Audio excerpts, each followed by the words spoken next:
Japan का visa हासिल करना कंपैरेटिवली पहले से बहुत ज़्यादा आसान हो चुका है। उसकी वजह यह है कि जब हम आज से 1 या 2 महीने पहले जापान का वीज़ा अप्लाई करने के लिए अपॉइंटमेंट बुक करने की कोशिश करते थे और जैसे ही हम पे करने की कोशिश करते थे अपॉइंटमेंट बुक करने के लिए, तो वो स्लॉट ऑलरेडी बुक हो चुकी होती थी और सिंगल एप्लीकेंट की अपॉइंटमेंट भी बुक करना बहुत ज़्यादा मुश्किल हो चुका था। लेकिन अगर अब हम देखें तो जापान की अपॉइंटमेंट बुक करना कंपैरेटिवली आसान हो गया है, ईजीली मिल जाती है। और इसका मतलब ये है कि अब स्लॉट्स ज़्यादा ओपन हैं, एप्लीकेंट अप्लाई कम कर रहे हैं और डेफिनेटली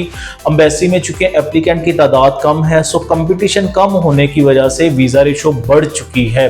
सो ये एक बहुत अच्छा टाइम है कि आप जापान का वीज़ा अप्लाई करें। अगर आप अपॉइंटमेंट बुक करेंगे अपने ऑन पर, तो डेफिनेटली कोई भी आम अगर शख्स है वो अपॉइंटमेंट बुक करने की कोशिश कर रहा है, बाज़ औक़ात आपको दुश्वारी का सामना करना पड़ सकता है। बाज़ औक़ात सर्वर डाउन हो जाता है, बाज़ औक़ात आपके इंटरनेट की स्पीड सही नहीं होती और बाज़ औक़ात एकदम जब लोग अपॉइंटमेंट बुक करते हैं तो अपॉइंटमेंट स्लॉट जल्दी से ख़त्म हो जाती हैं। तो ये कुछ प्रॉब्लम्स होती हैं जिससे आम बंदा जो है वो अपॉइंटमेंट बुक नहीं कर सकता। अगर आपको भी इसी दुश्वारी का सामना करना पड़ रहा है तो हम आपके बिहाफ पर जापान की अपॉइंटमेंट बुक करके दे सकते हैं आपको। सेकेंडली, अगर आप हमसे अपना वीज़ा प्रोसीड करवाना चाहते हैं, अगर आप हमारी पुरानी वीडियोस देखें तो हमने जापान के काफ़ी ज़्यादा वीज़ास लास्ट मंथ में ग्रांट करवाए और उनकी आप यूट्यूब पोस्ट अगर देखें तो उसमें हमने वीज़ाज शो भी करवाए हैं जो कि रिसेंटली हमारे जापान के वीज़ाज ग्रांट हुए हैं।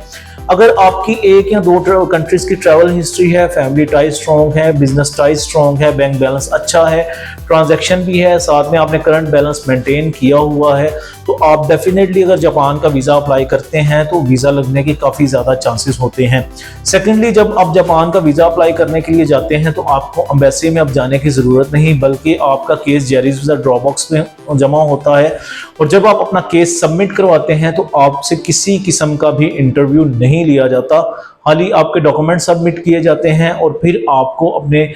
वीज़ा आने का वेट करना होता है। प्रोसेसिंग टाइम की अगर बात करें तो एम्बेसी में चूंकि रश बहुत ज़्यादा नहीं है और प्रोसेसिंग टाइम भी कम है, तकरीबन 2 से ढाई हफ्ते के अंदर अंदर आपके केस का रिप्लाई आ जाता है, आया आपका वीज़ा ग्रांट हुआ है या नहीं।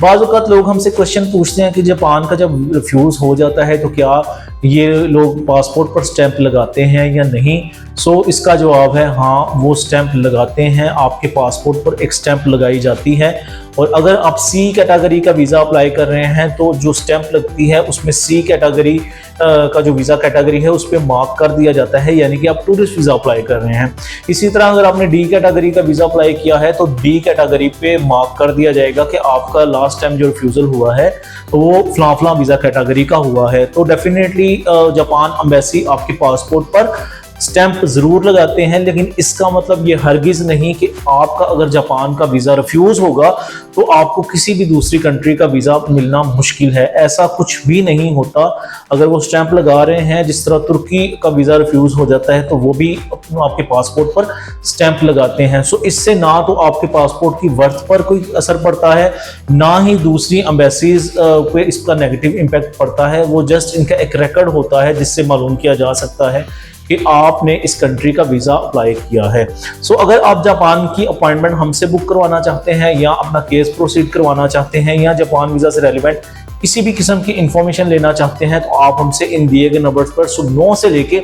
शाम 5 बजे तक कॉन्टैक्ट कर सकते हैं ताकि आपको वैलिड, प्रॉपर और अपडेटेड इंफॉर्मेशन प्रोवाइड की जा सके। एक नई वीडियो के साथ आपके सामने दोबारा हाजिर होंगे, तब तक के लिए अल्लाह हाफिज़।